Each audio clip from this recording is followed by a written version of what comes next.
Hey everyone, thanks for tuning in. And if you've subscribed, thank you very much. We're over the 2,000 mark now and over 3,000 watch hours, which puts me into YouTube partner.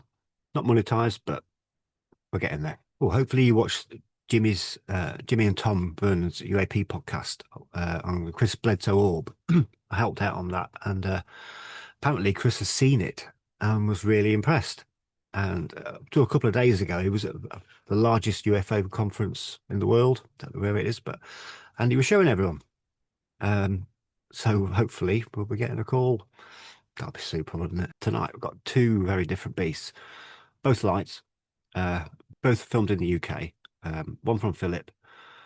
It's very difficult to do. I've had for quite some time, been jumping on off it. I've had that about 10, 12 weeks, must be. I dare say more. I bet it is. And the other one's from Claire. Both very different, both lights, but one is almost like a soft form, and the other one, Claire's, was more of the lights, the kind of light we've been seeing. First one, we'll start with Phillips. Yeah, I was saying this one was difficult. It's difficult, well, evening, late evening, and you have that funny like TV buzz. There was only a few gaps, say like there with the red on the right side. There's a red light on the other side in the sky. There's the white light. So that's what I did. I divided into two. I went left side, right side. So first off, I started with slow motion and reduced one right down to, I think it was a standard I go to is about 16 times slow. I kept the frame rate the same and upscaled to 4K. Just so it just reveal really, see what was in there. Gave all the evidence of how Philip described it, or someone described it when they were viewing. It was like it was breathing fire, and it certainly does appear that way. You see what I mean? But when I said it was like a soft form, as opposed to what we're normally used to seeing, which is the lights with things on the inside. It made up for in spades with what was going on the outside. So that's where I went next. Decided to, like I do, I go into the background, take away the darkness a bit, see what's going on, do some inversions, made some high resolution stills. I put them together. They're not all sequential, but they just show the changes and the fantastic colours that are coming off around this, whatever it's emitting or radiating. And you see the purples, the greens, reds, yellow. It's just a spectrum there, isn't it, really? But the way it goes around it reminds me, it's the tropes that we get when we see the other things. And in fact, I was watching just today, Chris Bledsoe, a new video that he shot of an object. Very difficult. I mean, he was moving around all over the place. Well, his camera was. But when I did catch it, it had the green, the purples around the outside, the black spots. These black spots do appear, and they're not always like, say it's an inversion. You think it's the light gone dark. They're not always that. There's something else, and other areas appear around it. Not evident, they're not like a physical thing, but there's a presence there, something there. Okay, now to the left side lights. There was a few of these, but I concentrated obviously on the ones that I could really get into and have a look, see what was going on and behind. So this start with this one. On the right is the original, and on the left is, which has gone now full screen, is the 4K slowed down version. You can see the color changes coming through already there. If you squint at it, and there's a little bit of darkness on it moving in.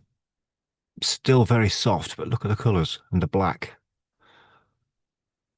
Incredible. I needed to go obviously closer and higher resolution, so I put it into an upscaler. But to do that, I need to break the film into frames, which I did, and they came out around 5 MB each, TIFF files. And then I put those TIFF files into the upscaler, which of course means making an enormous amount of frames, tens of thousands, and deleting tens of thousands until I could get those frames, drag them, drop them into DaVinci. Took a bit of doing because it was they were so big, and I could only do about 5,000 at a time. But I kept doing that, adding 5,000, adding 5,000. So I click render and produced a film. Here we go. Let's have a look. Oh, now. This is the final rendering of the frames. I made about 5, I think, from Philips. And then here we go. I've had to speed it up considerably because it just didn't move. It's still not really moving. There we go. Now, if you can see the serrations? the lattice thing coming in there. There we go. When it first starts, yeah, I couldn't, obviously not moving. It is moving, but it's that, frame advance thing. There's thousands of stills taken. When you move the film at normal speed with the slider, it's all there. All the information's there, but just freezing that moment in time. Oh, and there's something on the inside. Look carefully. You can see things moving. I need to speed this one up. There's also, I noticed on Philips, these pale areas appearing there on the just to the on the left, appearing, disappearing. At first, I thought it was like glimpses of light through the trees, and it's out of focus, and it's dark and stuff, and it's not really part of the project, but they do appear. And also, you notice the black. Look how dark that black is. It goes. Some of them go really intense, almost like that Vanta black, Anish Kapoor's copywritten color. Anyway, so now on to Claire's videos. Claire's completely different, like I mentioned before. We're not looking at the outside on this, we're looking at the inside. Pretty much like, I don't want to sound too blasé about it, but it's like what we've been seeing with the living lights, as I like to quote Robert Keel, is it? This is recorded just before the 6th of April, I believe, this year in Hertfordshire, UK. You can see a light above the rooftop, the light above the rooftop. Just zooming in on it. Pretty bright, nice clear sky. Well, or it's close and there's not too much atmospheric interference with it. Looks really promising when I first caught my eye on this. Even with that, you can see just zooming in on the standard, you can see something going on around the outside of it. So first thing to do, slow it down, get it into 4K. There we go. See the building still looks the same. There's no artificial interference with it. And moving in, I'm thinking, blimey, pieces coming around the outside edge.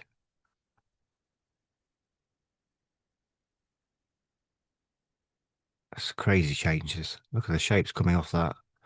I mean, it's hard to tell which is going to be from its movement. Is it the movement? If we don't know, do we? These are the questions. And there's dark spots as well. The colours coming. This is really revealing. So what I needed to do was put the frames into the upscaler, and it came out at 20,255 frames at 95 megabytes each. I dragged them into DaVinci, and obviously in batches of, I think I was doing 2 to 3,000 on them, and then rendering short movies. I made 4 short films from this. Each one took around 40 minutes to render. Here was the interesting bit, right? When I was rendering, went to get a coffee, and I came back up, had a look, however, I was left 20 odd minutes left, and just going off the edge of the screen, if I've got the Bandicam recording here, it looked like like how we would perceive an alien face, almond eyes. I know it's perception, and that's you go, whoa, look at it, but it did look like a face. So once the films are rendered, I grabbed that first film, which I remember seeing this face, and started to go through it. Getting there. There's something there popping in. I'm sure it's up here somewhere. There we go. There we go. That would give the impression, wouldn't it? 2 almond eyes and a figure. They can just see a figure at the back of it. Let's have a look at it closer.